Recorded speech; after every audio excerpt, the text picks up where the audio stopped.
बहुत सारे मुश्किलात थे ये कोर्स करने में। फर्स्ट से 10th में भी मैंने बहुत ही कम स्कोर किया। इट इज़ 53.60 सी ग्रेड मिला था मुझे, C+। If someone is becoming CA then why not me, ये मेरे दिल में आ गया कि मैं PUC तक CA के बारे में मुझे कुछ भी, CA का फुल फॉर्म भी नहीं पता था। CA बारदान काम करते थे, जो थैला सीने का काम होता है, फार्मर से थैला जो फटा होता है वो लेके सी के वापस से जो शेठ जी उनके पास रहता है उनको दे देते हैं।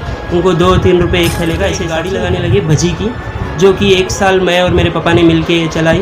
भजी की गाड़ी चलाते चलाते मेरी डिग्री वो सब कंप्लीट। कभी कभी टीचर नहीं आते थे तो मैं भी पढ़ा देता था वहाँ। थोड़ा अप्रिशिएशन मुझे आज C+ ग्रेड टू CA बनाया है। कोई भी स्टूडेंट को 10th के बाद ऐसे मत डिग्रेड करिए कि उसका कुछ नहीं होगा, क्योंकि लर्निंग के लिए कोई एज होती ही नहीं है। हम सब लोग लिटरली रो रहे थे क्योंकि हमारे आंखों के सामने सब स्ट्रगल आ रहा था। यही था मेरा स्लम से लेकर CA बनने का सफ़र, जिसमें बहुत सारे हर्डल्स, बहुत सारे मुश्किलात थे।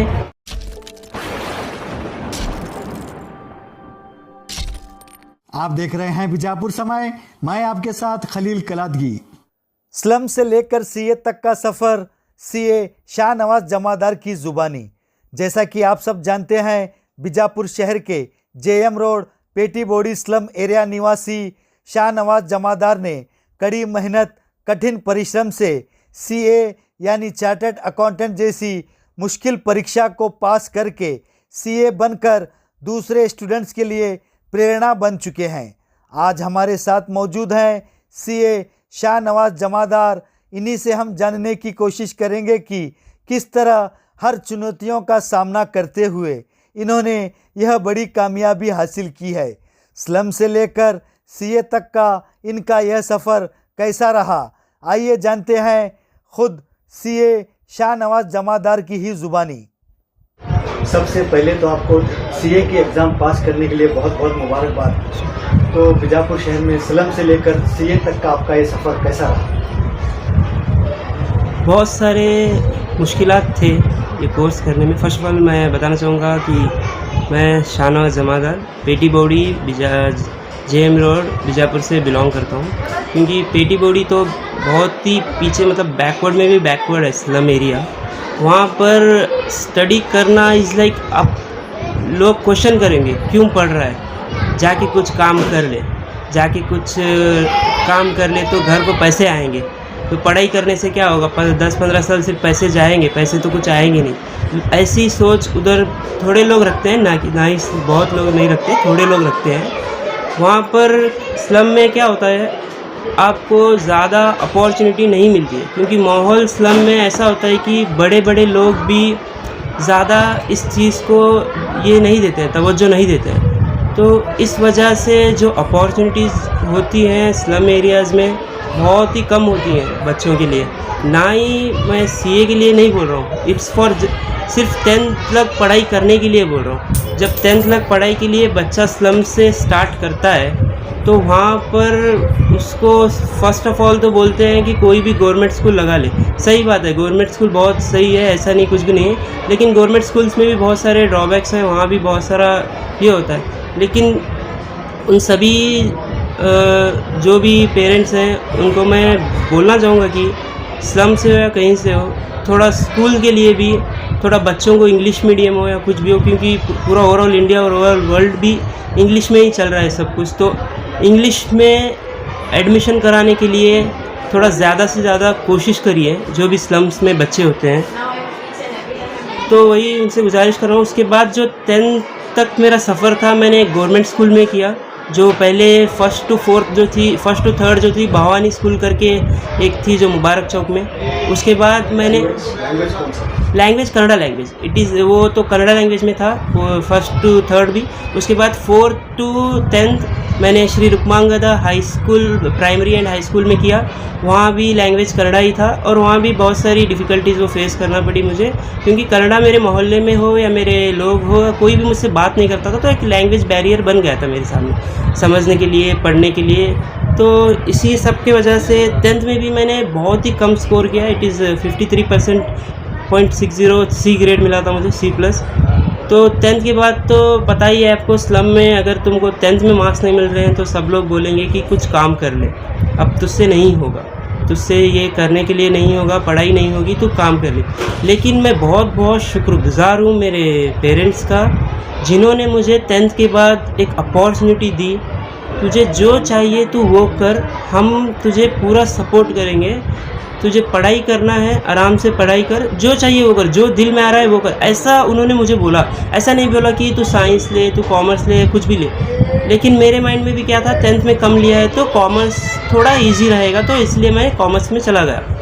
तो कॉमर्स में first PUC and second PUC में वहाँ पर अच्छे टीचर रहे, बहुत अच्छे। उनका नाम संतोष सर, मुजावर सर, रकनी मैडम, ये सब हमारे टीचर्स थे। और गोगी मैडम जो इंग्लिश पढ़ाते थे, ये सब हमारे वहाँ पर टीचर्स थे। वहाँ पर क्या था, सिक्याब नौबाग कॉलेज है वो, वहाँ इंग्लिश मीडियम था सब कुछ, और ऑप्शनल सब्जेक्ट भी कन्नड़ा, हिंदी, इंग्लिश, उर्दू ऐसे था। मैंने उसमें भी हिंदी ले लिया था। तो उसमें वहाँ पर क्या हुआ, PUC first year and second year में टीचर्स ने मेरे छोटे से छोटे क्वेश्चंस को भी बहुत अच्छी तरह अप्रिशिएट करके मुझे जवाब देने लगे। मैं एक छोटा सी डम क्वेश्चन भी पूछूं तो वो एक अलग मोटिवेशन देने लगे मुझे, क्योंकि मैं क्वेश्चन पूछ रहा हूं करके। वहाँ पर मुझे बहुत सारा इंटरेस्ट आया अकाउंटेंसी और बिजनेस स्टडी, इकोनॉमिक्स जैसे सब्जेक्ट्स में, और मैंने वहाँ पर भी काफ़ी अच्छा स्कोर किया। तो उसके बाद मेरे पेरेंट्स ने भी बोला कि अच्छा कर रहा है, देख अब आगे भी तेरी मर्ज़ी है, क्योंकि 10th के बाद तो हमने छोड़ ही दिया था, तू जो करेगा वही है। और ये बताना चाहता हूँ कि पीयूसी कॉलेज को मेरे पापा कभी भी नहीं आए, जस्ट एडमिशन के लिए आए थे, मेरे मम्मी भी क्योंकि मौका ही नहीं मिला। पेरेंट्स मीटिंग में भी मैं हर बार अच्छा स्कोर कर रहा था, तो हमारे टीचर्स कोई बुलाया ही नहीं, उनको कॉल पे ही बता देते थे कि आपका बेटा ऐसे ऐसे लिया। उसके बाद डिग्री कॉलेज में भी मैं BCA करना चाहता था, क्योंकि मेरे मामा सॉफ्टवेयर इंजीनियर थे, मेरे इंस्पिरेशन थे वो। तो मुझे भी एक सॉफ्टवेयर इंजीनियर बनना था, क्योंकि ऐसा बच्चों के दिमाग में होता है कि कोई घर में कुछ कर रहा है, अगर मैं भी वो करूँगा तो जॉब वो लगा देंगे, ऐसे परसेप्शन होता है बच्चों की इसमें। तो मैं समझता था, वैसे करता हूँ। लेकिन क्या हुआ, मेरे मॉम और मेरे मामा ने बोला तू BCom कर। तो मुझे बहुत बड़ा सेटबैक हुआ, क्योंकि मैं सोचा मामा सॉफ्टवेयर इंजीनियर हैं, वो बोल रहे हैं BCom करो, तो मैं कैसे करूँ, मैं आगे कहाँ से जॉब लूँ BCom के बाद में मेरे मामा और सब मेरे मम्मी वो बोले BCom के बाद बहुत सारे गवर्नमेंट जॉब अपॉर्चुनिटीज़ होते हैं, तू कोई एग्ज़ाम क्रैक करके, कॉम्पिटिटिव एग्ज़ाम क्रैक करके तू कर ले, ऐसे बोला। मैं सोचा देखता हूँ गवर्नमेंट जॉब का बाद में ही, मुझे उसका कुछ अभी सोचना नहीं है। मैं डायरेक्ट BCom में गया। BCom में सब कुछ सब्जेक्ट वहाँ पर भी अच्छे थे, वहाँ भी टीचर्स थे, Farida ma'am, Momin ma'am, Gulrez Bepari ma'am, Shahzadi ma'am, she is no more sorry, but ये सभी लोग वहाँ पर मुझे बहुत सारा अप्रिसिएशन दिए, मेरे जो भी सब्जेक्ट्स में थे, जो भी परफॉर्मेंस में थे। कभी कभी टीचर नहीं आते थे तो मैं भी पढ़ा देता था वहाँ पर, थोड़े थोड़े कॉन्सेप्ट्स होते थे जो टीचर्स एब्सेंट रहते तो मैं खुद ही जाके पढ़ाना भी, ऐसा भी करता था डिग्री में। तो ये सब देख के, ये सब मेरा परफॉर्मेंस देख के सभी मैडम ने, टीचर ने वहाँ पर मुझे सजेस्ट किया कि आप CA करिए। और ये बताना चाहता हूँ कि मैं PUC तक CA के बारे में मुझे कुछ भी, CA का फुल फॉर्म भी नहीं पता था, CA होता क्या है करके। जब मैं डिग्री में ज्वाइन हुआ तो मुझे पता चला CA के बारे में, मैम सजेस्ट करने लगे। मुझे तब भी यकीन ये नहीं था इसके बारे में। फिर मैं घर गया, यूट्यूब यूज़ किया, CA होता क्या है, CA में करते क्या है, CA में पैकेजेस क्या है, CA में अपॉर्चुनिटीज़ क्या है। तो उसके बाद मैंने देखा कि CA में लोग आते ही नहीं है, क्योंकि एक दिमाग में डाल देते हैं सभी लोग ये बहुत डिफ़िकल्ट है, बहुत डिफ़िकल्ट है। तो मैं सोचा इतना अच्छा कर रहा हूँ, if someone is becoming CA then why not me, ये मेरे दिल में आ गया। तो ये आने के बाद मैं सोचा मैडम ऐसे सजेस्ट कर रहे हैं, ये भी ऐसे सजेस्ट कर रहे हैं, तो लगता है कुछ तो होगा मेरे में, मैं कर सकता हूँ। ऐसे सोच के BCom फाइनल ईयर में आते आते मैंने डिसाइड कर लिया, मेरा डिसीजन कि मुझे अब CA करना है, कुछ और नहीं करना है। तो मैंने CA वहाँ से स्टार्ट किया। स्टार्ट करते ही मेरा इसमें BCom में फाइनल ईयर होते ही मैंने मामा से बोला मैं बेंगलोर आना चाहता हूँ। मामा ने मेरे बोला तू आ जा बेंगलोर, करने को बोला वहाँ पर। और CA में भी बताना चाहता हूँ कि बहुत से वहाँ पर बेंगलोर जाने के बाद बहुत सारे स्ट्रगल्स हुए, क्योंकि बीजापुर में मेरा इंग्लिश में भी उतना स्कोप, इतना ये नहीं था। वहाँ स्टूडेंट्स बहुत हाई लेवल के थे, उनका the way they will talk वो सभी थोड़ा हाई लेवल का, उनका देख के मैं डिमोटिवेट होने लगा था फिर भी।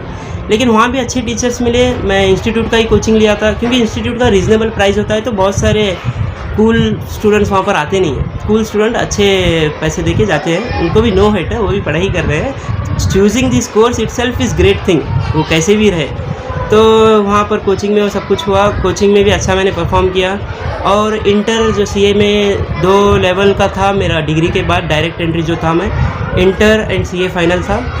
सीए इंटर भी मैंने सीए के साथ एक बात बताना चाहूँगा, 3 साल की आर्टिकलशिप थी जब मैं कर रहा था। तो आर्टिकलशिप मेरा स्टार्ट होता था 10 से 6:30 तक आर्टिकलशिप ख़त्म होता था। और मेरा जो कोचिंग का टाइम था मॉर्निंग 6:30 to 9:30 था।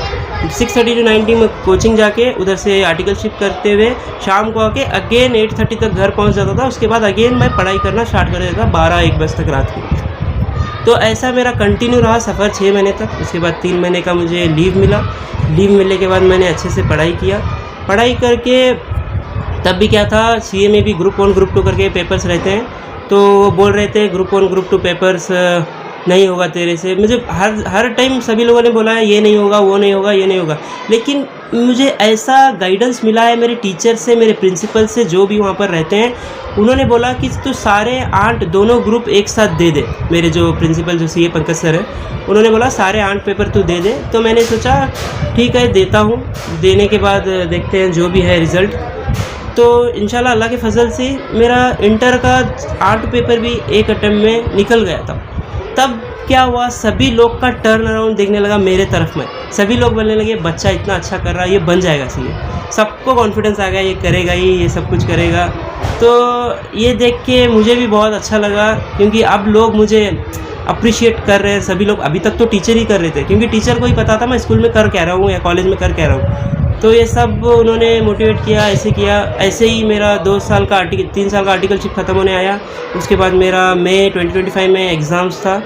उसमें भी सब लोग बोलने लगे मत लिख पूरे पेपर। लेकिन मुझे फिर भी था कि हमारी घर की कंडीशन, फाइनेंशियल कंडीशन सब देख के मुझे था कि मैं क्लियर करना हो तो अभी करना है, मुझे टाइम नहीं है। तो इस हिसाब से मैंने सभी पेपर तब भी एक साथ लिख के मेरा अल्लाह के फजल से रिसेंटली रिज़ल्ट आया 6 जुलाई को।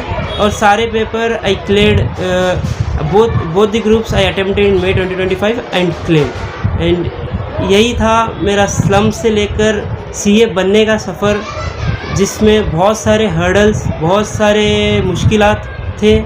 लेकिन मैं सभी टीचर्स, सभी स्कूल में जो पढ़ाते हैं या कॉलेज में पढ़ाते हैं, उनसे यही गुजारिश करूँगा, जो भी बच्चा थोड़ा भी इंटरेस्ट दिखा रहा है उसके थोड़े भी एफ़र्ट्स को अप्रिशिएट करिए, क्योंकि वही थोड़ा अप्रिशिएशन मुझे आज C+ ग्रेड टू CA बनाया है।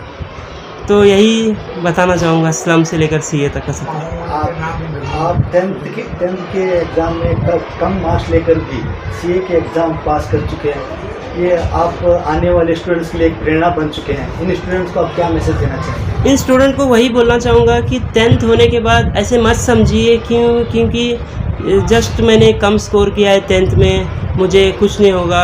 उनकी फैमिली वाले से भी बहुत ही होता है, कम स्कोर किया तो फैमिली में सोसाइटी बोलती है बच्चा अच्छा नहीं करेगा, छोड़ दो बच्चे को। ऐसे नहीं, जिस तरह मेरे पेरेंट्स ने, मेरे मामा ने, सब ने मुझे सपोर्ट किया है 10th के बाद भी, जो तुझे दिल में आए वो कर। उसके ऊपर पेरेंट्स ने ध्यान भी दिया है, बच्चा पढ़ रहा है नहीं पढ़ रहा है करके। ऐसे नहीं कि उन्होंने छोड़ दिया मुझे।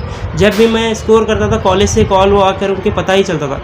तो मैं सभी बच्चों से बोलना चाहूँगा 10th के बाद it is not like stop to your, क्या बोलते हैं, आपके आगे की जर्नी स्टॉप नहीं होती है 10th के बाद। 10th के बाद आपकी आगे की जर्नी स्टार्ट होती है। 10th में चाहे आप फर्स्ट अटेम्प्ट फेल हो या सेकेंड अटेम्प्ट फेल हो, कितना भी हो, ऐसा मत सोचिए कि मेरा हो गया। और सोसाइटी से भी बोलना चाहूँगा कोई भी स्टूडेंट को 10th के बाद ऐसे मत डिग्रेड करिए कि उसका कुछ नहीं होगा, क्योंकि लर्निंग के लिए कोई एज होती ही नहीं है सच बोलूँ तो उन सभी स्टूडेंट्स को 10th के बाद जो भी स्टूडेंट फेल होते हैं, कम मार्क्स लेते हैं, यही बोलूँगा कि take a step to learn, to ask question. और टीचर्स से अच्छे से, टीचर्स को अगर जाके आप थोड़ा भी इंटरेस्ट दिखाओगे ना, मैं यकीन रखता हूँ कि सभी टीचर आपको पक्का श्योर हेल्प करेंगे और आपको कभी भी आगे बढ़ने के लिए भी बहुत अच्छी गाइडेंस मिलेगी। आप कुछ ना कुछ तो करेंगे ही करेंगे। उसके बाद आपके परिवार के बारे में कुछ बताइए। आपके पिताश्री क्या काम करते हैं? आपके परिवार का सपोर्ट आपको कैसा रहा?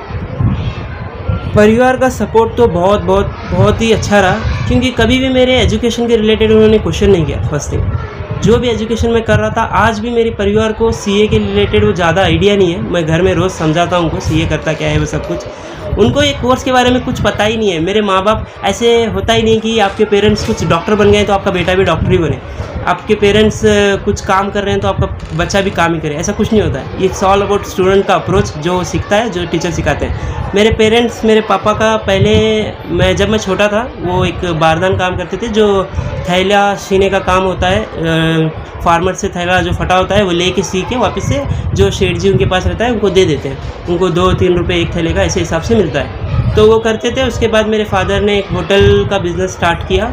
होटल का बिज़नेस भी बहुत अच्छा चल रहा था, लेकिन कोरोना की वजह से और थोड़े बहुत स्ट्रगल की वजह से, और लेबर्स का बहुत ही झंझट होता है सब चीज़ों में, तो उसकी वजह से हमारा होटल सही से नहीं चल रहा था। तो उस टाइम होटल सही से नहीं चलने पर मेरे पापा ने और हमने डिसाइड किया कि होटल छोड़ते हैं। फिर पापा को बोला मैं सीए करना है, तो उन्होंने भी बोला ठीक है तू छोड़ दे। मेरा भाई भी होटल में ही करता था पापा के साथ, और बीच में होटल का बिज़नेस नहीं चल रहा करके और एक सोर्स ऑफ इनकम की वजह से वो एक ऑटो ले लिया, ऑटो चलाने लगा मेरा भाई। तो उसके ऑटो चलाने लगा, फिर मैं और पापा मिलके ही होटल में करते थे, और कॉलेज भी जाता था मैं होटल के साथ। तो ये सब होने के बाद मेरे पापा ने होटल छोड़ा, हमने कोविड के बाद 2021 में छोड़ के एक गाड़ी लगाने लगी भजी की, जो कि 1 साल मैं और मेरे पापा ने मिलके चलाई। भजी की गाड़ी चलाते चलाते मेरी डिग्री वो सब कंप्लीट किया। मैं कंप्लीट करने के बाद क्या हुआ, मुझे सीए करना था। अब पापा अकेले पड़ गए, उनको भजी का मतलब बहुत ज़्यादा हो जाता हो, खुद ही बनाओ, खुद ही बेचो, खुद ही अकेले की बस की बात है नहीं। तो मैंने बोला मैं 3 साल मुझे टाइम दीजिए, कुछ भी नहीं चाहिए, 3 साल मेरा टाइम दीजिए। तो पापा ने बोला ठीक है तुझे टाइम देता हूँ, और पापा ने फिर से वही चालू किया जो कि उनके एज में अगेन जाना, थैला सीना और वो काम करना बहुत ही मुश्किल था, जो कि उन्होंने 3 साल वही किया मेरा होने के बाद। तो वो भी बहुत बहुत शुक्रगुज़ार हूँ मैं टाइम देने के लिए। तो यही मेरे पापा और मेरा ऐसे स्ट्रगल तो था। जब सीए का आपका रिजल्ट आया तब आपका और आपके परिवार का रिएक्शन क्या था? रिएक्शन तो बहुत ज़्यादा होलसम था। हम सब लोग लिटरली रो रहे थे, क्योंकि हमारे आंखों के सामने सब स्ट्रगल आ रहा था जो हम पहले से कर रहे थे, जो हम कर रहे थे। मतलब होता है ना, स्लम्स में पढ़ाई करना तो बहुत बड़ी बात है, ऊपर से सीए क्लियर करना भी उससे भी बड़ी बात है। तो हम सब लोग इतना रो रहे थे, वो जो मोमेंट था कैप्चर नहीं कर सके हम, क्योंकि वो उस मोमेंट में खो गए थे हम, कोई था ही नहीं कैप्चर करने। सब लोग रो रहे थे, मेरे दीदी, मेरे अब्बा, अम्मी, मामू से कॉल किया, वो भी मुझे बहुत ये कर रहे थे। मतलब बहुत ही होलसम अच्छा मोमेंट था। और होता है ना, जब स्ट्रगल करते हैं तो इट्स नॉट लाइक तुम कुछ नहीं कर पाओगे। जब स्ट्रगल होता है ना, आपको उनकी दुआएं और आपका हार्ड वर्क ज़रूर अल्लाह आपको एक सक्सेस देगा ही देगा। हाँ, मैं एक चीज़ ये बताना चाहता हूँ, सीए में एक कॉलेज वगैरह कुछ नहीं होता है। सभी को लगता है कोई कॉलेज होता है, कुछ भी होता है। सीए में हमारा एक सेंट्रल इंस्टीट्यूट होता है, institute of chartered accountant of India. उसमें हमको रजिस्टर करना होता है इंटर के लिए। वो रजिस्टर करने के बाद हमको क्या होता है, सेल्फ स्टडी कोर्स होता है। ऐसा कुछ भी नहीं है कि कंपलसरी आपको कोचिंग लेना है, कंपलसरी आपको कुछ करना है। इट इज़ ऑल अबाउट आप बच्चे को कितना एंथुजियाज़म है पढ़ने के लिए, बच्चा कैसा पढ़ेगा, और ये इसके ऊपर रहता है। उसमें मैंने क्या किया, जब सीए में ज्वाइन किया इंटर में, यहाँ बीजापुर से ऑनलाइन सबमिशन होता है, कहीं भी बैठ के सबमिट कर सकते हैं। ज्वाइन किया, ज्वाइन करने के बाद बुक्स मिलते हैं, उनके ज्वाइनिंग फ़ीस में ही बुक्स रहते हैं, सभी मटेरियल आता है सीए का। वो मटेरियल आने के बाद मैं सोचा पहले खुद से थोड़ा पढ़ता हूँ, लेकिन थोड़ा मुझे डिफ़िकल्ट लगा। वो लगने के बाद मैंने थोड़ा फाइंड आउट किया कि सीए में जो भी कोचिंग रहती है, रीजनल ब्रांच है वहाँ पर, एक बेंगलोर ब्रांच आईसीए का, जो हर एक डिस्ट्रिक्ट में होता है। यहाँ बीजापुर में नहीं है, लेकिन थोड़े डिस्ट्रिक्ट में है, कर्नाटक में। तो वहाँ पर क्या है, कोचिंग प्रोवाइड करी जाती है, वेरी रीज़नेबल प्राइस। 16,000 में सीए इंटर की कोचिंग वहाँ पर प्रोवाइड की गई थी मुझे, जो कि बाकी बड़े बड़े इंस्टीट्यूट जो हैं बहुत ही 70-80 हज़ार में प्रोवाइड करते हैं। ओनली डिफरेंस इज़, बाकी इसमें क्या है, आपको स्पून फीडिंग बहुत ज़्यादा होती है। आपको वहाँ पर एकदम से हर एक क्वेश्चन सॉल्व किया जाता है, आपके ऊपर टेक केयर किया जाता है, सब कुछ किया जाता है। लेकिन जो मैं इंस्टीट्यूट जो चूज़ किया था, जो रीज़नेबल प्राइस में मैंने लिया था, वहाँ पर क्या होता है, कॉन्सेप्चुअल फोकस ज़्यादा होता है। और वो लोग क्या करते हैं, जो मटेरियल आईसीआई से आया है उस पर स्टिक रहते हैं, कोई और मटेरियल ज़्यादा यूज़ नहीं करते, वही मटेरियल यूज़ करते हैं। तो वही मटेरियल हमको अच्छा भी लगता है पढ़ने के लिए, क्योंकि इंस्टीट्यूट ने वही इशू किया है, तो एग्जैक्टली वही आएगा एग्ज़ाम में भी जो मटेरियल में है। तो मैं सब वही जो कोचिंग में पढ़ा रहे थे पढ़ता था, घर जाता था। और इसमें एक चीज़ है, आपको घर जाके नहीं तो कोचिंग को आने से पहले कल क्या पढ़ाने वाले हैं वो आपको घर में पहले ही थोड़ा पढ़ के जाना होता है इस चीज़ों में, अगर आप वो कोचिंग लेते हैं तो वही इसमें कोई स्कूल वगैरह नहीं होता है, इंस्टीट्यूट का कोचिंग रहता है, इंस्टीट्यूट में रजिस्टर करना होता है। जैसे ही आपका इंस्टीट्यूट का क्या बोलते हो ये इंटर वो क्लियर होता है, आर्टिकलशिप होता है किसी फर्म, कोई भी सीए फर्म में आप जाके आर्टिकलशिप करने के बाद आपको इंटर क्लियर होने के बाद बहुत सारे ट्रेनिंग्स भी रहते हैं, उसके बारे में बताऊंगा बाद में। वो सब कंप्लीट करने के बाद हमारा फाइनल का रजिस्ट्रेशन रहता है, फाइनल रजिस्ट्रेशन वो करके उसका भी सेम प्रोसेस, बुक्स आएंगे, ऐसे सब कुछ आएगा। कोचिंग वगैरह आप बाहर भी ले सकते हो, इंस्टीट्यूट का भी ले सकते हो। लेने के बाद आपको जितना आप घर में बैठकर सेल्फ स्टडी करोगे उतना इस कोर्स में अच्छा होता है। तो इसी तरह इसका प्रोसेस होता है पूरा। जुड़े रहिएगा आपके अपने चैनल बीजापुर समय के साथ।